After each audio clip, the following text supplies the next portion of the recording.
Hola, bienvenidos a su canal El Apocalipsis de Daniel. El día de hoy estudiaremos el capítulo 7 de Daniel. En el próximo video analizaremos el capítulo 13 de Apocalipsis, donde encontramos la continuación de dicha visión. En Daniel podemos encontrar 4 profecías paralelas entre ellas, donde se describen el surgimiento de imperios que se levantarían desde los tiempos del Imperio Caldeo, siendo Nabucodonosor II, como lo conoce la historia, o Nabucodonosor, como lo registra la Biblia, quien llevó a Babilonia a la cúspide del poder del mundo antiguo. En un video anterior estuvimos analizando el capítulo 2 de Daniel, que es un capítulo altamente político, donde el simbolismo representado se enfoca especialmente al surgimiento de imperios sucesivos, terminando estos con un reino definitivo y eterno que será establecido por Dios. Daniel capítulo 7 también incluye aspectos políticos, pero se agregan detalles que podríamos llamar espirituales o que están relacionados con el gobierno de Dios.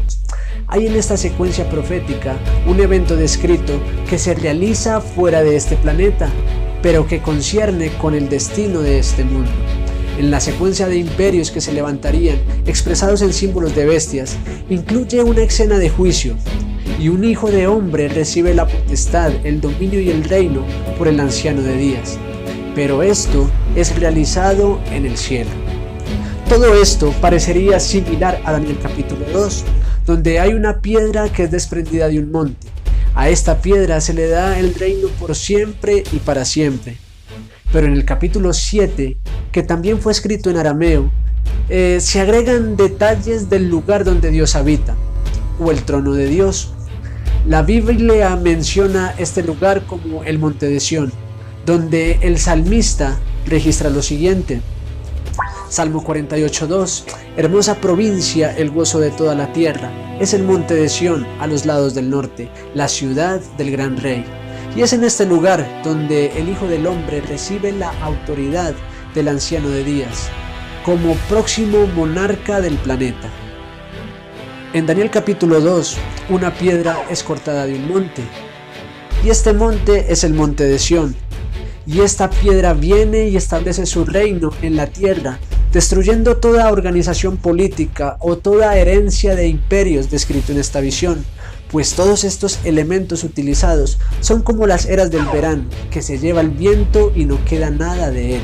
Hay que tener en cuenta que estas 4 profecías paralelas, Daniel 2, Daniel 7, Daniel 8 y Daniel 11, la única que concluye con el desarrollo de los símbolos expresados es Daniel capítulo 2, que ilustra la segunda venida de Cristo, y su relación con el Apocalipsis es el capítulo 17 que estudiamos en el video anterior. Aquel capítulo es el único que termina con la conclusión y definición de todo el simbolismo expresado, terminando también con el gran evento, la segunda venida de Cristo. Y ya me había demorado para decir esto, pero si no has visto el video anterior, en la descripción del video te dejaré el link para que puedas ir allí. Daniel 7 describe que el Hijo del Hombre recibiría el poder y la gloria junto con los santos de su pueblo. Por Daniel capítulo 2 podemos decir que esto será cuando Jesús venga en las nubes de los cielos y establezca su reino. Acto que está ilustrado por el choque de una piedra contra la imagen. Y esto me da a entender o me da a pensar que será por una confrontación. Apocalipsis capítulo 17 me dice que la bestia que era y no es y que está para subir del abismo, junto con los 10 cuernos, pelearían contra el Cordero, pero el Cordero los vencerá.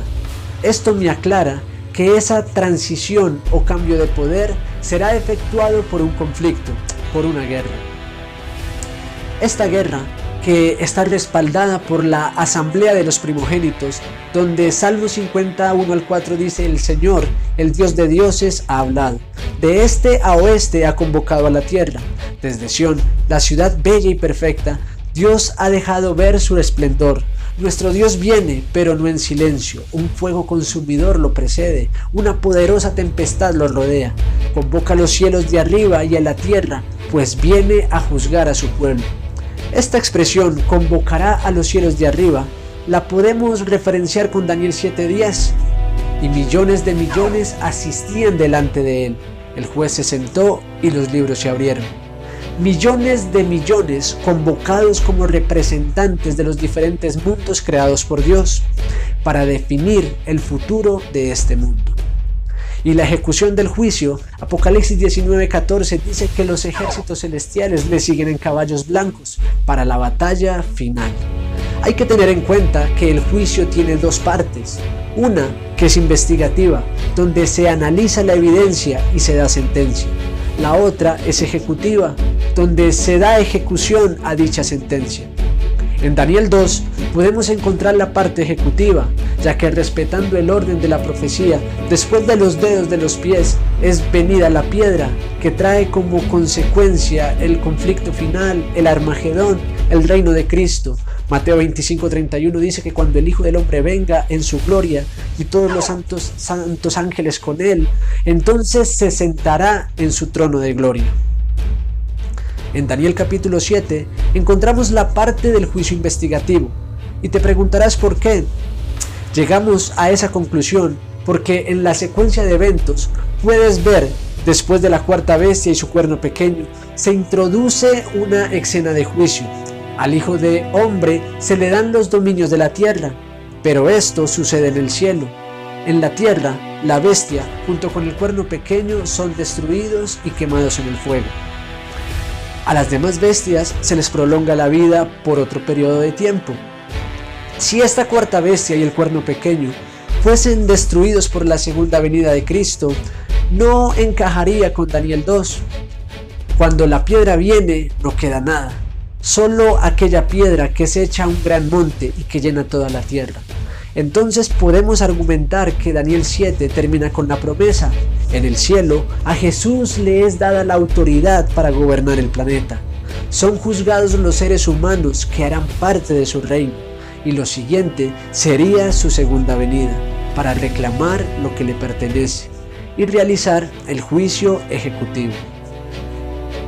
Pero entonces preguntamos cómo es que esta bestia terrible y espantosa será destruida junto con el cuerno pequeño, desapareciendo estos, pero continuando los poderes que le antecedieron en el desarrollo de la historia.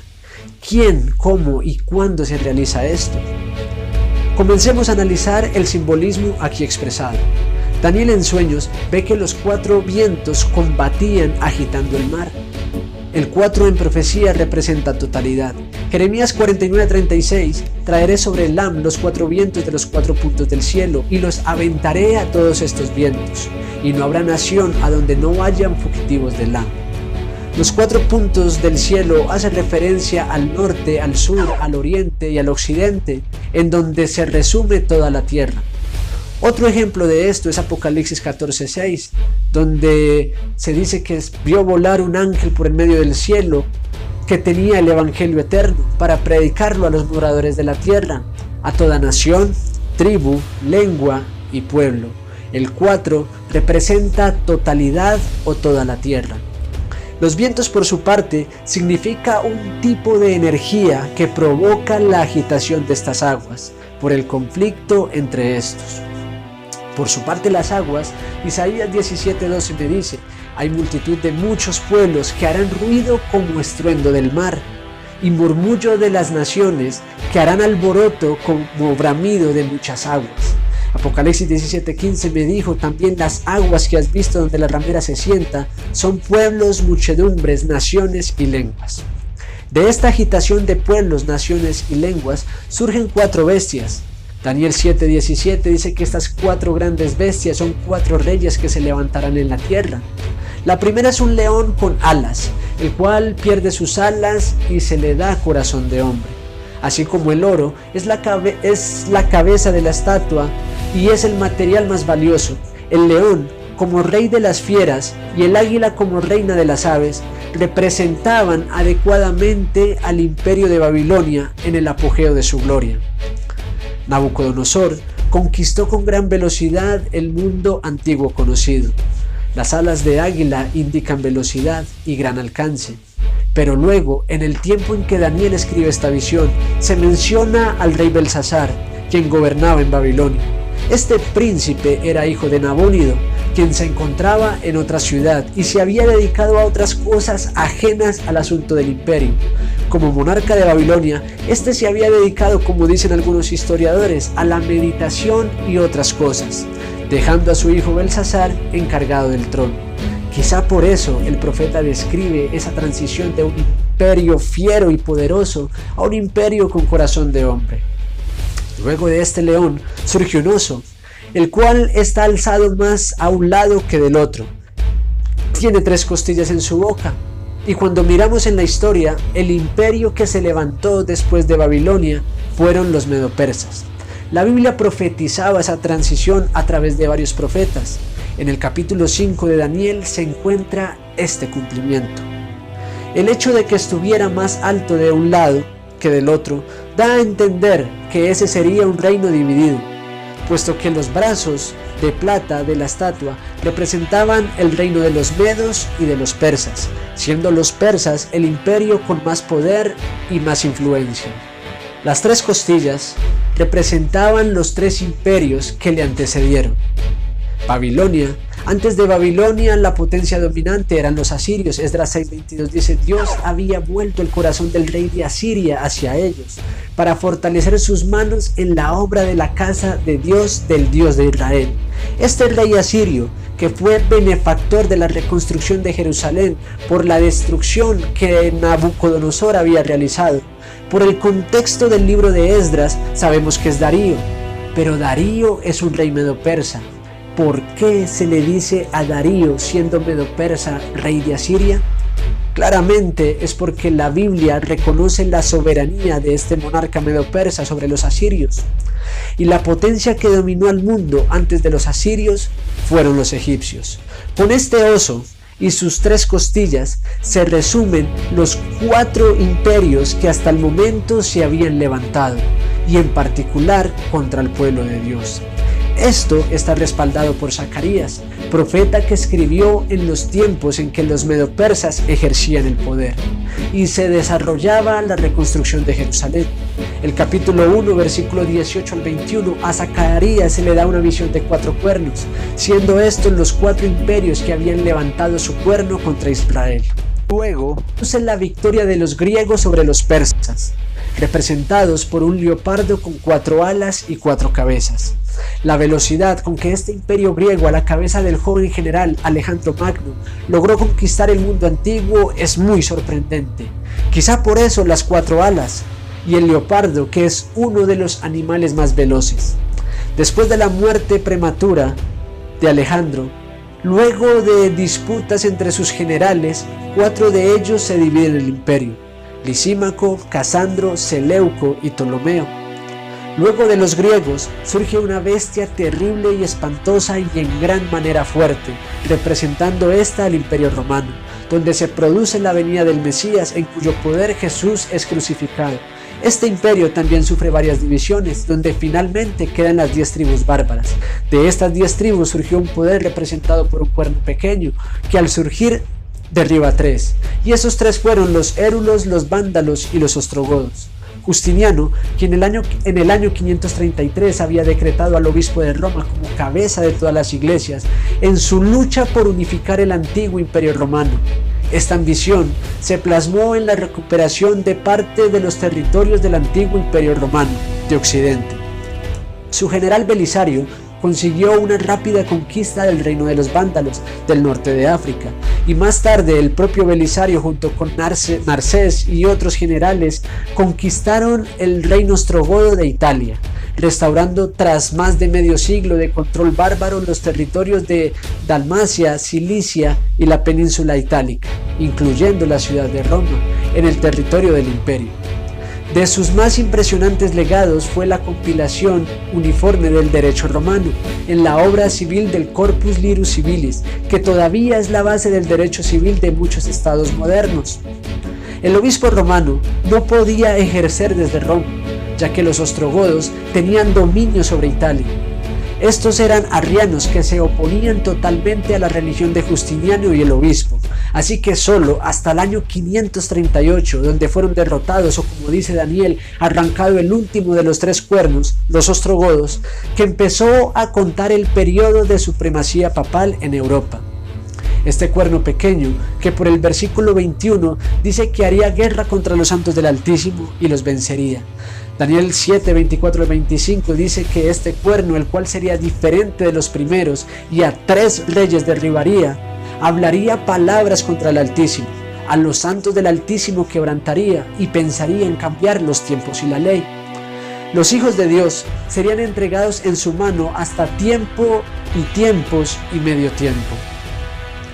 En este orden de poderes se agrega un cuerno pequeño, con una connotación religiosa, que cambió todo el evangelio de Jesucristo y la adoración de este por el paganismo heredado cuando Constantino se convirtió al cristianismo, fusionando toda la cultura pagana con las costumbres cristianas, creando todo tipo de dioses que están representados en imágenes para ser adorados.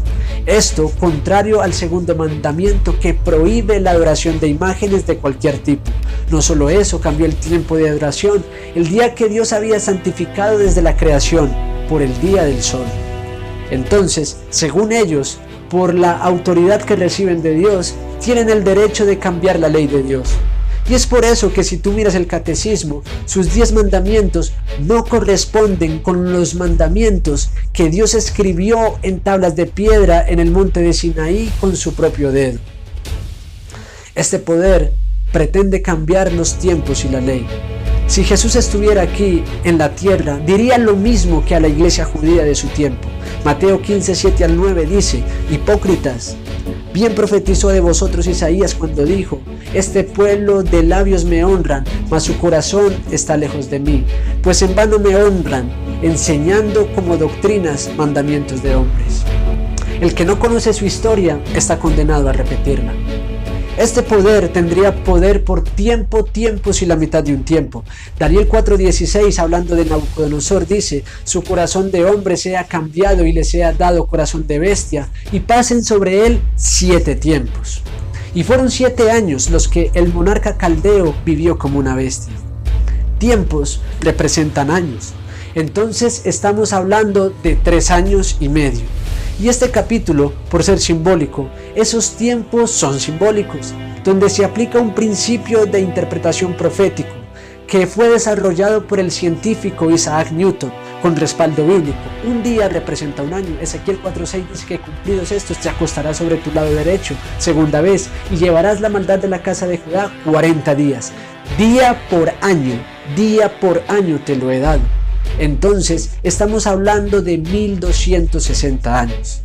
Y si miramos en la historia, desde el año 538, año que se cumplió el edicto de Justiniano, 1260 años más nos llevan al año de 1798. Y en 1798 Napoleón Bonaparte manda a su general Luis Alejandro Berthier a Roma para tomar prisionero al Papa Pío VI, donde un año después este Papa muere en el exilio, terminando con el poder que durante la Edad Media trajo la era oscura de la tierra. Daniel 7:26, pero se sentará el juez y le quitarán su dominio, para que sea destruido y arruinado hasta el fin. Luego de 1798, en algún momento se inicia el juicio investigativo en el cielo, para luego este poder ser destruido y arruinado hasta el fin. ¿Quién destruirá este poder antes de la segunda venida de Cristo? ¿Por cuánto tiempo se le prolongará la vida a las otras bestias? Si esta bestia terrible y espantosa está relacionada con el hierro de la estatua, pero es destruida antes de que Cristo venga, entonces, ¿qué representa el hierro? Daniel 7:11 dice: miraba hasta que mataron a la bestia y su cuerpo fue destrozado y entregado para ser quemado en el fuego. Habían también quitado a las otras bestias su dominio, pero les había sido prolongada la vida hasta cierto tiempo. Este capítulo termina en incógnita, concerniente al juicio de esta bestia y el destino de las otras, que se extienden un poco más de tiempo. En el próximo video analizaremos el capítulo 13 de Apocalipsis, donde encontramos la continuación de esta profecía. Que Dios te bendiga, es el deseo del Apocalipsis de Daniel. Chao.